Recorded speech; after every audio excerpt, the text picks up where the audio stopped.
A Shalom Akim Shalom, giving all praises, glory, and honor to Yahweh, Ba'ashim Yahushai, Ba'ashim Makakwadash. Double honors to the apostles and elders of Great Millstone, teachers his truth and salutations to the sincere Akim and Akwath and listen.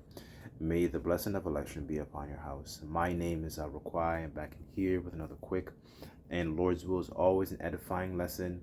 And for today's lesson, I kind of wanted to go through this ancient custom of the mill and grinding, the importance of how grinding was, how was it done back in the ancient times, um, and showing you the importance of a culture that used essentially the ancient way of how things were done and how living in this society, there is a withering away of those particular positions, with the rise in technology and AI and so forth. So I kind of wanted to tackle a couple, topics, in regards to this mindset of grinding at the mill, right? And I wanted to touch on how essentially, we're living in a time where you have artificial intelligence.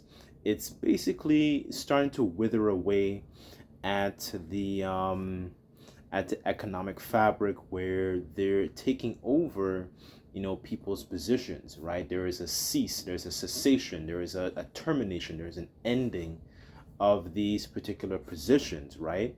And this is kind of leading towards a society, a technocracy where the robots are replacing the people, right? There is no more any more of what you might call sovereignty. There's a withering away of that, and basically having people on essentially a fixed income, right?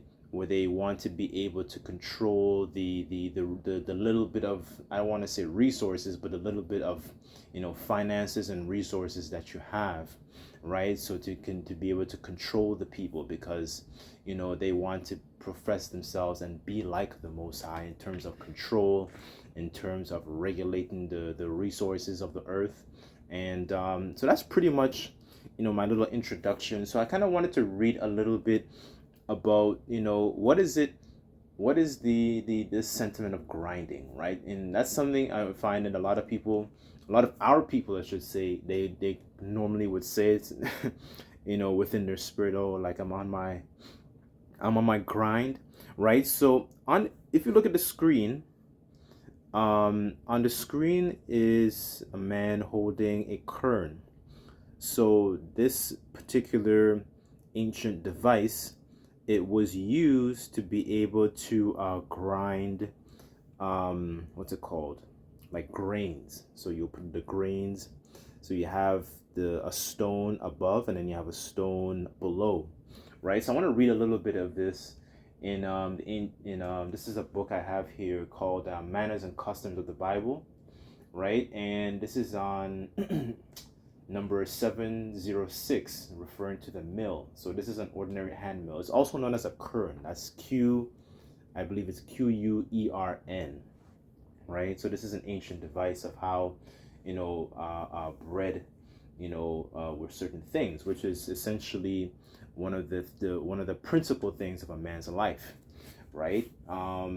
This is so I'm just going to read a little bit of this here, and I sincerely pray and hope that this lesson is really and truly edifying, right? So it says here, the ordinary hand mill of the East consisted of two circular stones from 18 inches to 2 feet in diameter and about 6 inches deep.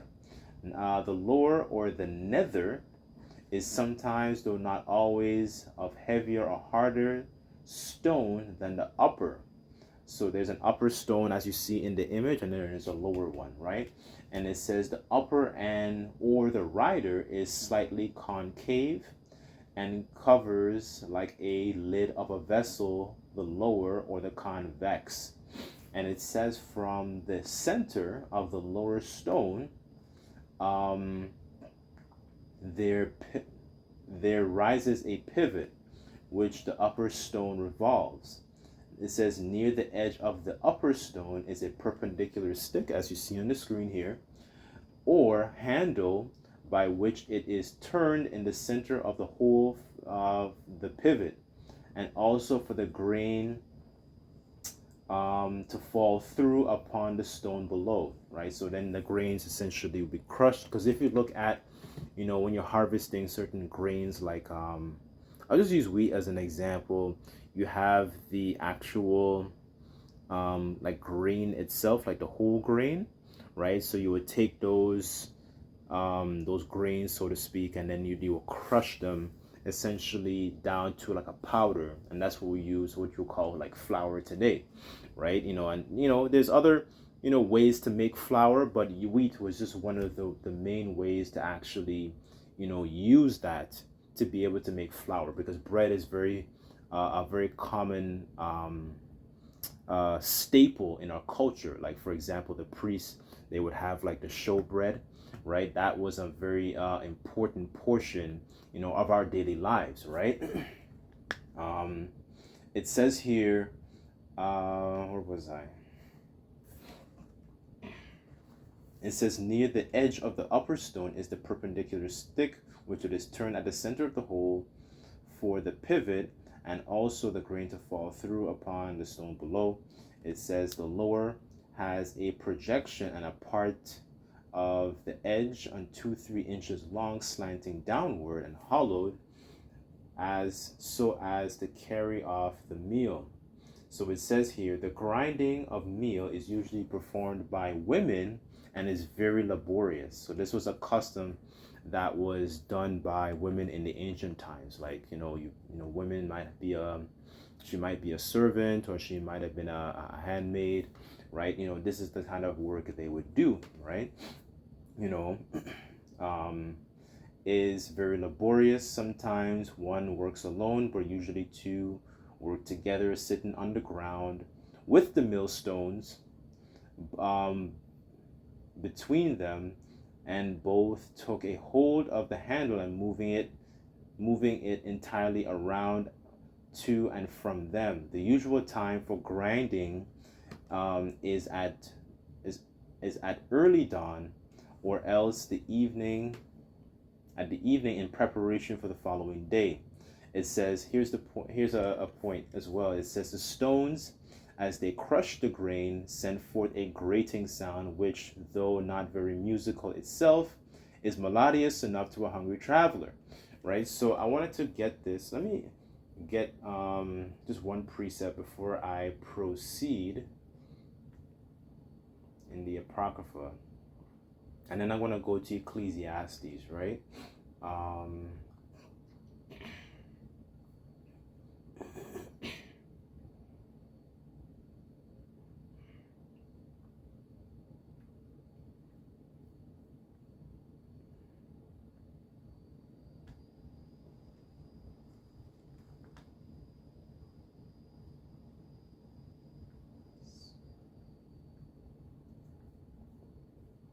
This is Ecclesiasticus chapter 39, verse 26, and it says, the principal things of the whole use of man's life are water, fire, iron, and salt, and the flour of wheat, honey, and milk, and the blood of the grape, and oil, and clothing. All these things are good to the godly, so the sinners are turned into evil, right? So all these principal things mentioned here are all used for the benefits of a man's life, because the earth, it essentially has the resources that we need to be able to function. But the problem with this earth is just the management and the people who are ruling thereof, because we know that the earth is mourning because the proper governance of how it's supposed to run is not being taken care of properly. So essentially what happens is you essentially what you have is a well furnished house, but you just have terrible landlords. You have terrible stewardship. You have terrible leadership. Because why? Because they don't have the wisdom and actual understanding of the knowledge of Yahweh Bashim Yahushai through these laws to be able to govern that particular house properly. So what happens is you have decay, you have the pipes rotting, you have the ceiling falling and caving in, you have mold. And I'm just using this in I guess parabolic terms, just to show you the condition of the earth, what happens when you have bad stewardship.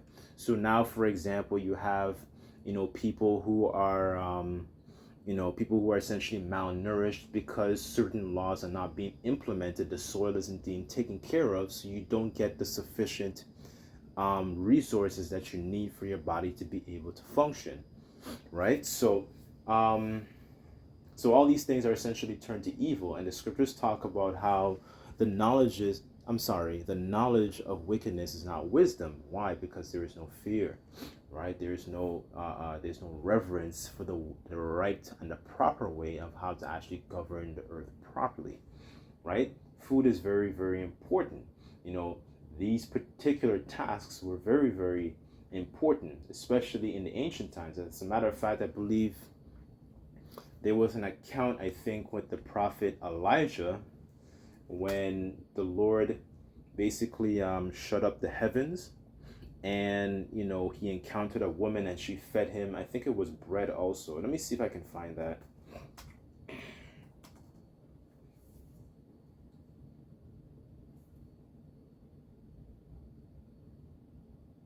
Okay, yes, that's let me just read this quick account just to illustrate my point, because they mentioned the point about the women.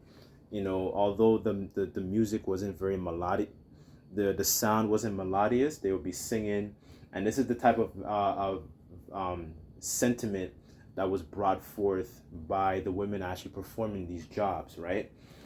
This is First Kings chapter 17 verse 8, and it said, "Then the Lord said to Elijah, go and live in the village of Zarephath near the city of Zidon. I've instructed a widow there to feed you." Right? I'm reading in the NLT, and it says, "So he went to Zarephath, and he arrived in the gates of the village and saw a widow gathering sticks, and asked her, 'Would you bring me a little water in a cup?'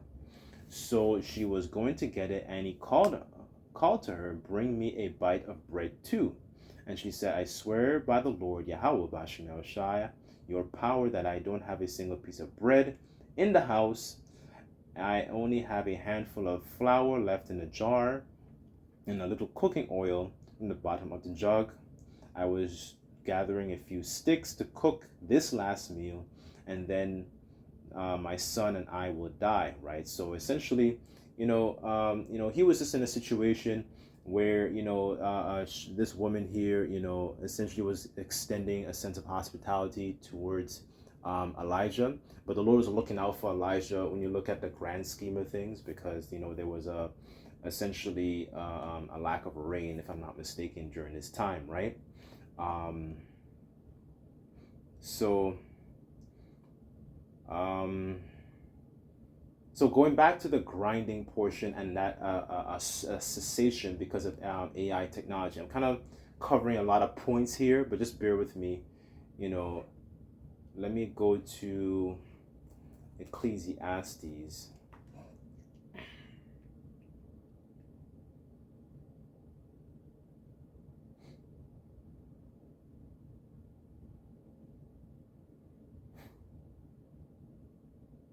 And let me get it in the KJV. Just bear with me. Hold on.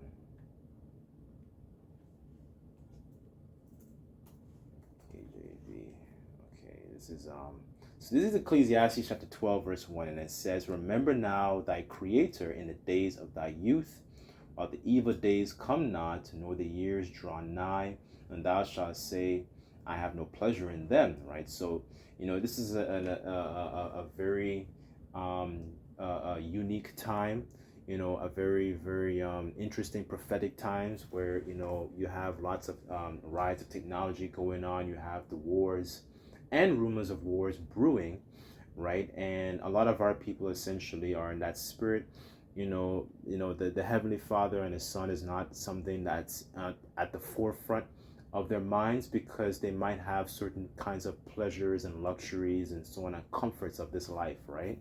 So with all that being said, the mindset of the Lord is not like at the forefront of their minds, right? So, we see these things come into pass, and that's why we move essentially, us as a hopeful elect to be able to, move with a sense of urgency, because we know that the scriptures talk about how the fashion of this world, would pass away, right? So, and it says, verse 2, and while the sun and the light or the moon or the stars be not darkened, nor the clouds return after the rain, because these things, even during in the syringe situation and what happened a couple years ago, a lot of our people lost jobs because they chose not to do it, or they chose not to, partake, but a lot of people, continue to work their jobs, right? So, with this AI technology, a lot of people will be replaced because of these positions,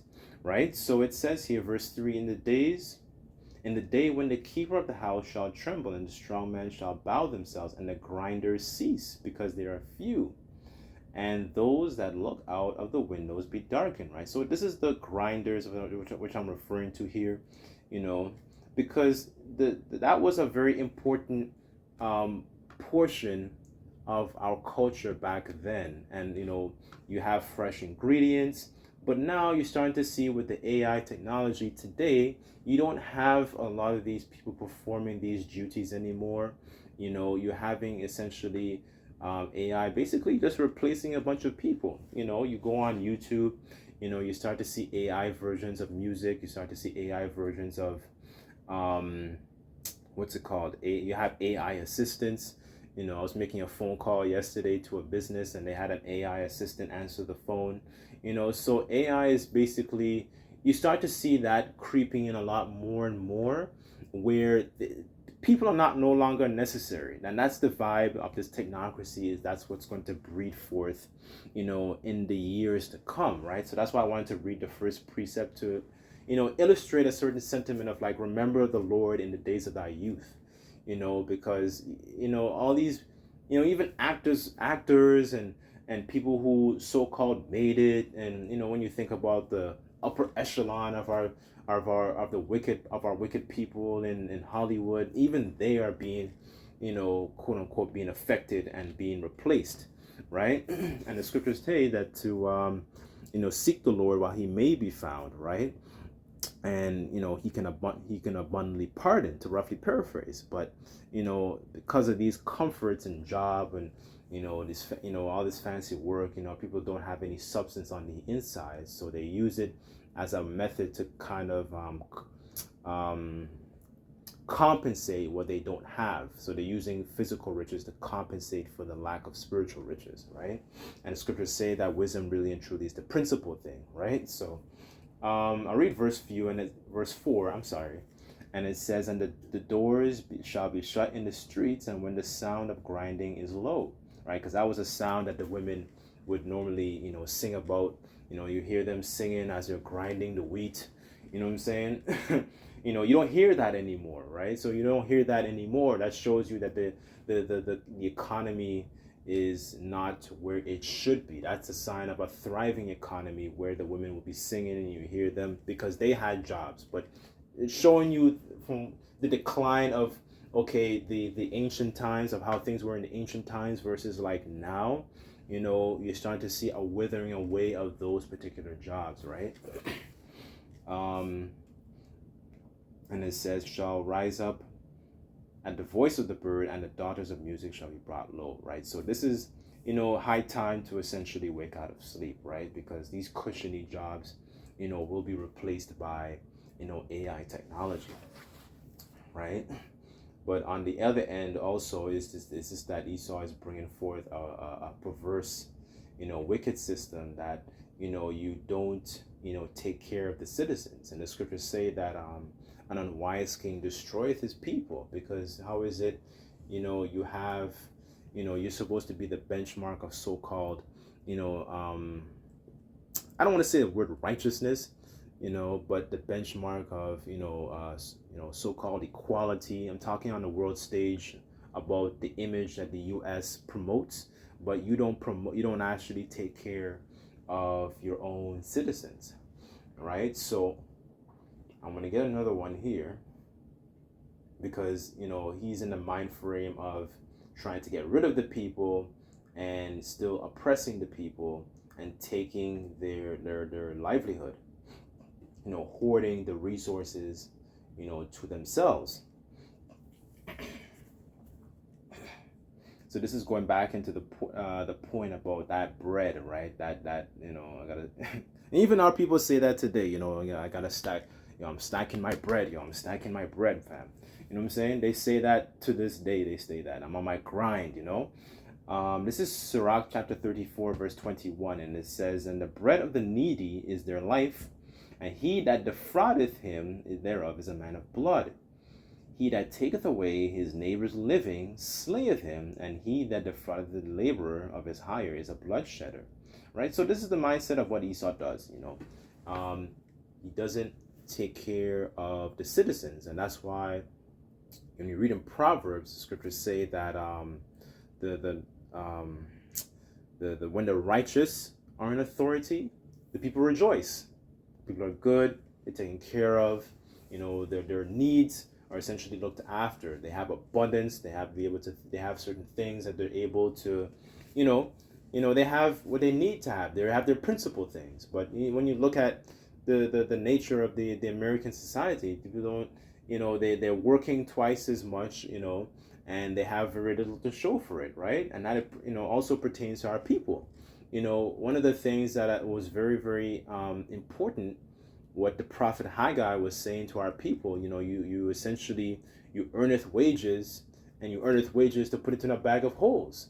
But before he said that, he said, consider your ways. Going back to the precept I brought up earlier, consider your ways, because our people haven't considered the fact of why why are you in this condition that you're in? Why is this happening? Why is why? Just why in general, right? So, the Lord used the other nations to punish us, right? I'm kind of hitting a couple of different points here and there, but I sincerely pray that all this is tying together and actually making sense, right? So let me go to 1 second.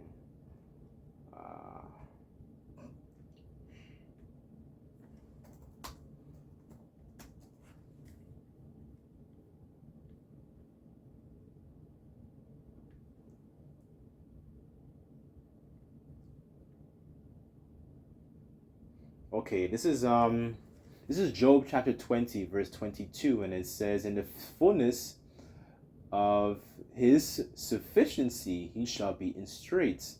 Every hand of the wicked shall be upon him." So that wicked, referring to in the Hebrew, is pronounced aimal, which means essentially the laborer. So the people who perform these, I don't want to say low-level jobs, but they're important jobs that need to get done, right? This is why a lot of people are also disgruntled, because they're upset over their, whether it's oppressive taxes, whether it's their businesses are being affected. Like, look at a good example is, like, if you compare what happened to the situation, the VidVid situation, a couple years ago, look at the big box stores. The big box stores were allowed to stay open versus the laborer, like in this context, the regular laborers who had, small businesses, they were the ones that were being penalized and being affected, right? So what does that do? It perpetuates a vibe of sedition, where people don't regard the kings and the princes, and that is a sentiment that's been brewing ever since the whole VidVid situation. That's been being pushed a lot more and more, because they are not regarding what these people say, right? And it shows in their fruits, right? I wish I said a tree is known by its fruits. Look at the way they take care of their own people. They don't take care of their own people with this certain type of welfare, because their goal, their objective is basically to just fulfill the agenda of their higher ups, of their higher cronies, and continue to oppress their people, right? This is why you Israelites shouldn't be putting your trust in these kings and princes, these prime ministers, so on and so forth, right? So I end off with this last one here in Proverbs. This is Proverbs chapter 25, verse 19, and it says, confidence in an unfaithful man in a time of trouble is like a tooth and a foot out of joint, right? So it's something that is very useless. You can't use it to actually fulfill the role that you needed to do, right? So that's pretty much the point, to illustrate how useless these people placing your trust in these particular politicians are, right? It doesn't make a difference of the color tie that they wear. They're still pushing the same agenda, right? So that's pretty much it. I kind of wanted to just cover this particular portion in summary for grinding, and showing you the importance of it, of how it was in the ancient times versus how different, and the rise in AI technology taking away a lot of these different positions, where essentially what you're seeing is jobs being taken over by AI technology, right? So I'll leave the lesson there, but I sincerely pray and hope that the lesson was edifying. I'd just like to give all praises, glory, and honor to Yahweh Bashem Shai. Until next time, I say Shalom.